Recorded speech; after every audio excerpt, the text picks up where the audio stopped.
Hi dears, welcome back to my channel. It's me Shiya. എല്ലാവർക്കും സുഖമാണെന്ന് വിചാരിക്കുന്നു. ഇന്ന് ഞാൻ ഇവിടെ ഉണ്ടാക്കാൻ പോകുന്നത് സോസേജ് കുർമയും ഫ്രോസൺ പൊറോട്ടയാണ്.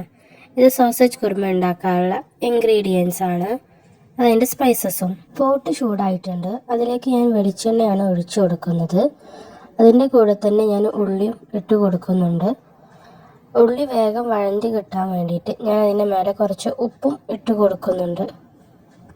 അതിൻ്റെ കൂടെ തന്നെ ഞാൻ വേപ്പിൻ്റെ ഇലയും ഇടുന്നുണ്ട്.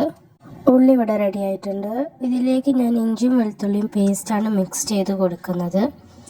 അതിൻ്റെ പച്ചമണം മാറിക്കഴിഞ്ഞാൽ നമുക്കിതിലേക്ക് തക്കാളി മിക്സ് ചെയ്ത് കൊടുക്കാം. ഇതിലേക്ക് ഞാൻ സ്പൈസസ് ആഡ് ചെയ്യാൻ പോവുകയാണ്.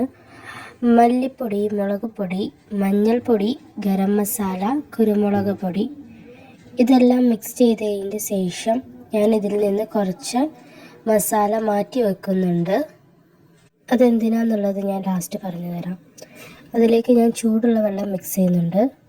അതിൻ്റെ ശേഷം ഉപ്പുണ്ടോ എന്ന് നമുക്ക് ചെക്ക് ചെയ്യാം. ഉപ്പില്ല എന്നുണ്ടെങ്കിൽ നമുക്ക് ആ സമയത്ത് ആഡ് ചെയ്ത് കൊടുക്കാം. അപ്പം എൻ്റെ കയ്യിൽ ഉപ്പില്ലായിരുന്നു, അപ്പം ഞാൻ അതിൽ ആഡ് ചെയ്തിട്ടുണ്ട്. മസാല ഇവിടെ റെഡി ആയിട്ടുണ്ട്. അപ്പം ഇതിലേക്ക് ഞാൻ നേരത്തെ കട്ട് ചെയ്ത് വെച്ചിരുന്ന സോസേജ് ഇതിലേക്ക് ഞാൻ മിക്സ് ചെയ്ത് കൊടുക്കുന്നുണ്ട്. അപ്പം ഇതൊരു 10 മിനിറ്റ്സ് മൂടി വെച്ചാൽ മതിയാകും. കാരണം ഇത് ഓൾറെഡി ഒന്ന് കുക്കായി വരുന്നതാണ്. അപ്പോൾ ഒരു 10 മിനിറ്റ്സ് മതിയാകും.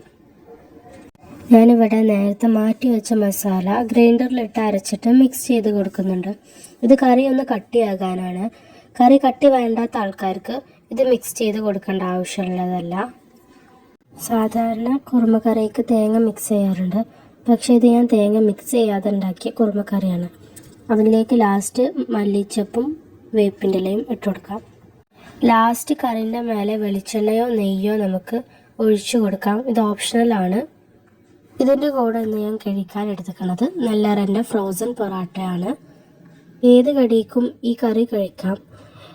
പൊറാട്ടൻ്റെ മേലെ ഞാൻ അപ്ലൈ ചെയ്ത് കൊടുക്കുന്നത് നെയ്യും ഓയിലും മിക്സ് ചെയ്തിട്ടാണ്.